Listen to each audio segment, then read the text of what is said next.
Good evening and welcome. Settle in and let your imagination travel back in time. We are going not to a world of myth, but to a world of true wonders, seen through the eyes of one man who lived them all. Tonight's story is about a journey, not just a journey across land and sea, but a journey across the entire 14th century world. It is the story of a man who set out from his home on a simple pilgrimage and did not stop walking for nearly 30 years. He would travel over 75,000 miles, a distance unmatched by any person in history until the age of steam. He would serve kings, flee from pirates, judge cities, and witness wonders beyond his wildest dreams. His name was Shams al-Din Abu Abdallah Muhammad ibn Abdallah ibn Muhammad ibn Ibrahim ibn Muhammad ibn Ibrahim ibn Yusuf al-Luwati al-Tanji, but the world would know him simply as Ibn Battuta. Let us begin. Our story starts in the year 1325 in the bustling port city of Tangier, Morocco. The air is thick with the scent of salt and spices, the sounds of merchants haggling, and the call to prayer echoing from the minarets. Here, a young man of just 21 years old prepares to leave everything he has ever known. He is a scholar of Islamic law from a respectable family, but a fire burns in his heart, the sacred desire to perform the Hajj, the pilgrimage to Mecca.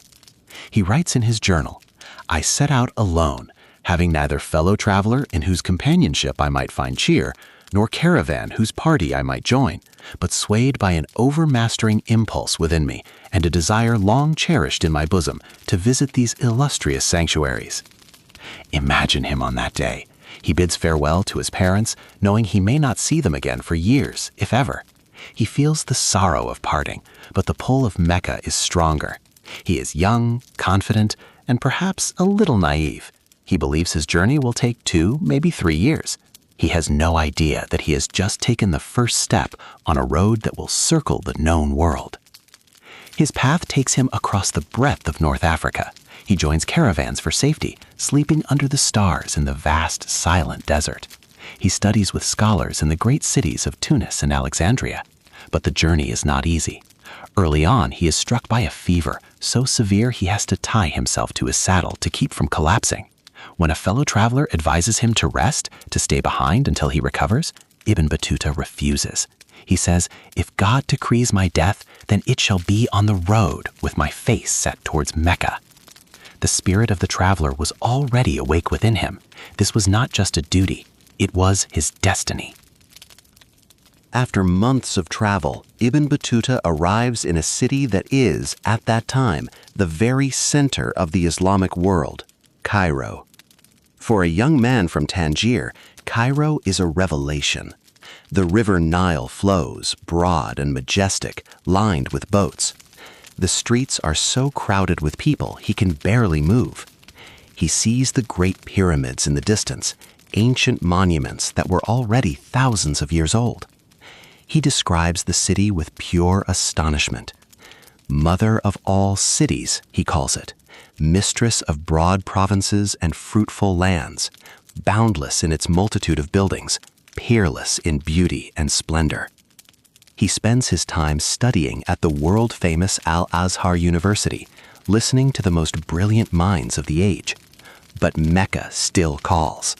From Cairo, he journeys into the Holy Land. He visits Jerusalem, a city sacred to 3 faiths.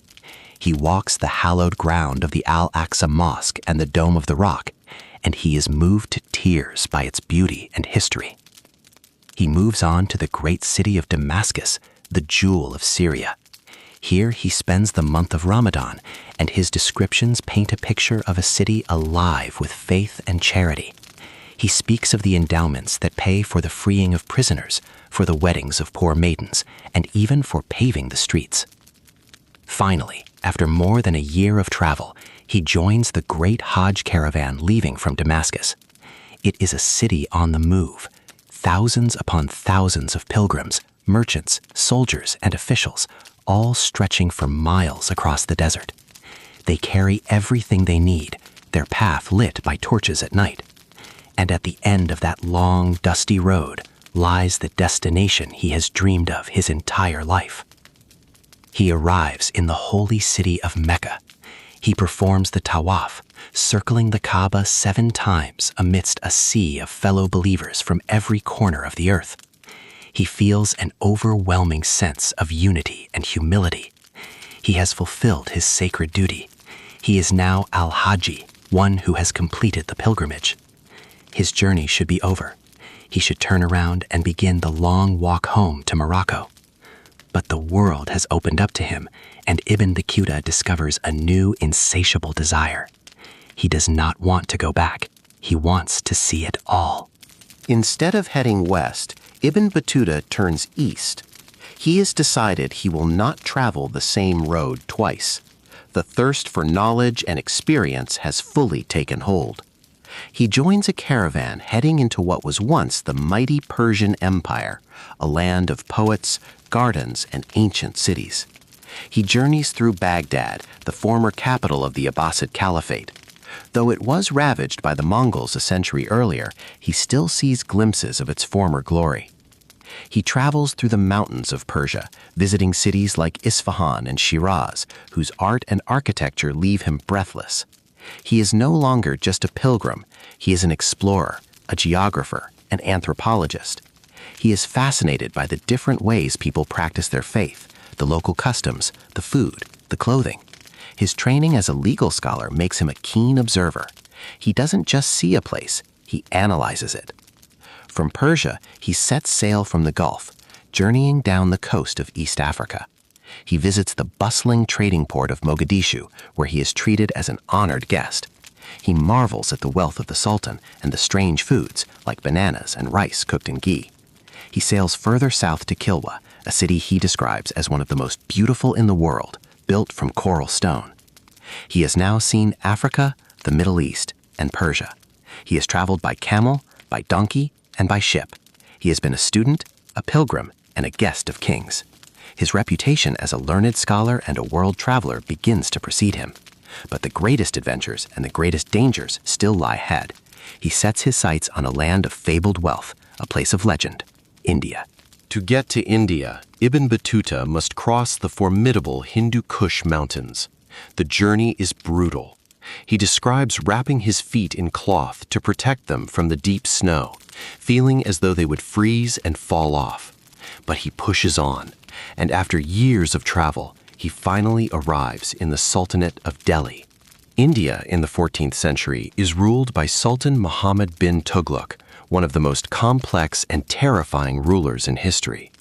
The Sultan is a genius, a brilliant poet, a master of calligraphy, a patron of the arts and sciences.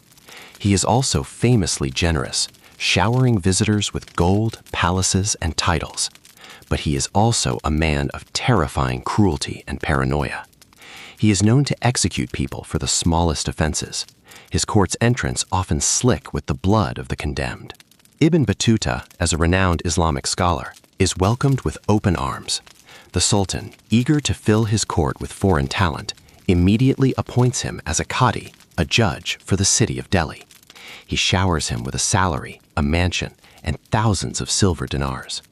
For a while, Ibn Battuta lives a life of unimaginable luxury. He has servants, horses, and fine clothes. He is at the center of power. But he lives in constant fear. He witnesses the Sultan's volatile temper firsthand. He sees honorable men executed on a whim. He writes, "The Sultan was far too ready to shed blood. Scarcely a day passed without some person being executed." Ibn Battuta tries to live a pious, quiet life, but in the Sultan's court, no one is safe. He grows so anxious that he says whenever he entered the audience hall, he expected it to be his last day on earth. After several years, he can take it no longer. He gives away his wealth and becomes a hermit, living in a cave. But you could not simply resign from the Sultan's service. Finally, an opportunity for escape presents itself.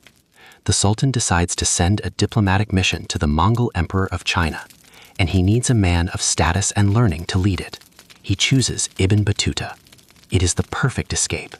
The Sultan loads him with gifts for the Chinese emperor, precious silks, swords, and 100 slaves. Ibn Battuta sets off with a massive entourage. But his misfortune is not over. Just a few days into their journey, his party is attacked by rebels. He is robbed of everything, stripped of his clothes, and left for dead. He wanders alone in the forest for days, convinced he will die, before being rescued. He makes it to the coast, where the ships for the journey to China are waiting. But a final disaster strikes. A violent storm descends upon the harbor. Ibn Battuta watches from the shore as the ship carrying all of the Sultan's treasure and all of his own personal belongings and servants is caught in the gale and sinks before his very eyes. He has lost everything. He is stranded, with no gifts and no entourage. To return to Delhi and face the mad Sultan is to face certain death. Once again, he is alone, with nothing but the clothes on his back. Any normal person would have given up, but Ibn Battuta is not a normal person. Stranded and destitute, he decides to trust in God and continue his travels. He finds passage on another ship, and for the next few years he wanders through South Asia. He lands in the Maldive Islands, a chain of beautiful coral atolls. The islanders are in need of a chief judge, and hearing of his credentials, they practically force him to take the job. He marries into the royal family and again finds himself in a position of power. But he finds the local customs too relaxed for his strict legal taste, and after clashes with the ruling family, he is forced to leave. He travels to Sri Lanka, where he climbs the sacred mountain known as Adam's Peak.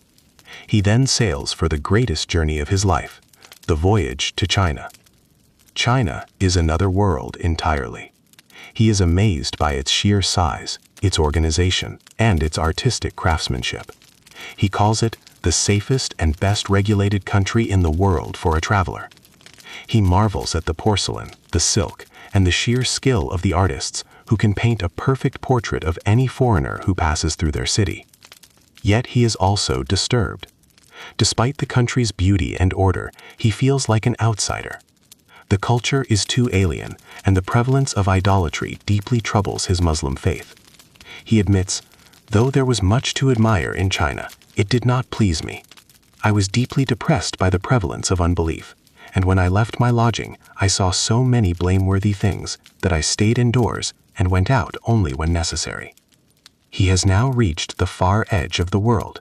He has traveled from the Atlantic coast of Africa to the Pacific coast of China. He has seen civilizations and wonders that his countrymen in Morocco could not even imagine. The young man who left Tangier on a simple pilgrimage has become the most experienced traveler on the planet. And now finally, after more than 2 decades, he decides it is time to go home.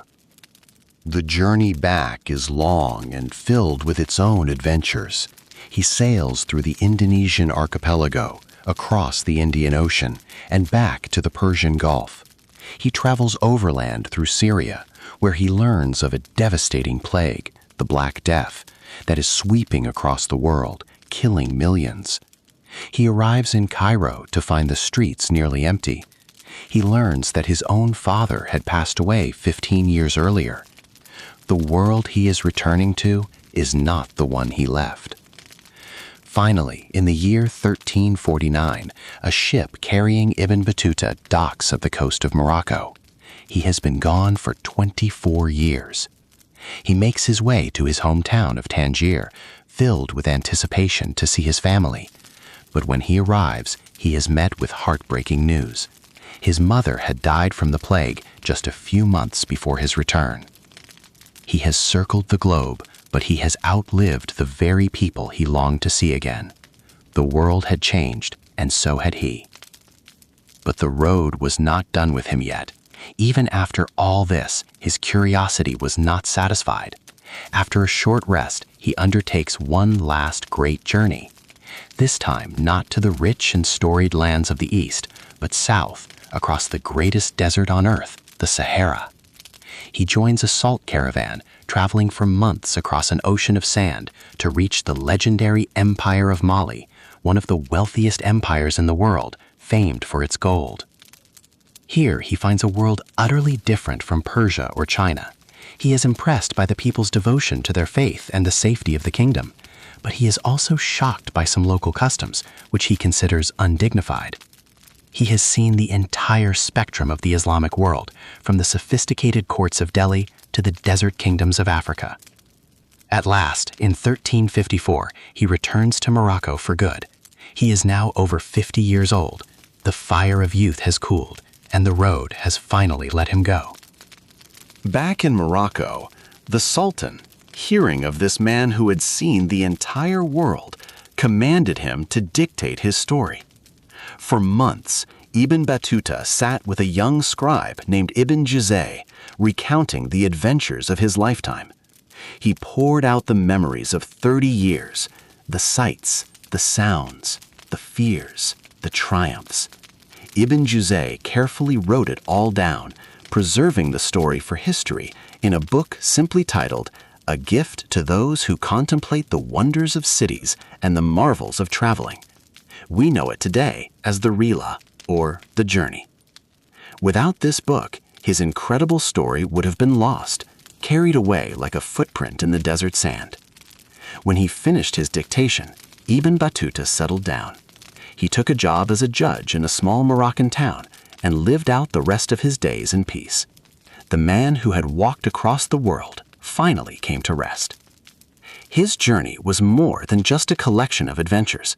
It was a testament to a world that was at that time deeply interconnected by faith, trade, and a shared pursuit of knowledge. He showed us a 14th century world that was vibrant, diverse, and filled with wonder. He was a pilgrim, a scholar, an explorer, a judge, and a diplomat. But above all, he was a man who put his trust in God and walked out his door and did not stop walking until he had seen all the marvels that creation had to offer. The dust has long since settled on the roads he traveled. The empires he visited have vanished. But his story remains, a timeless inspiration for anyone who has ever dreamed of the horizon. And that is where our journey with the great traveler ends. Good night.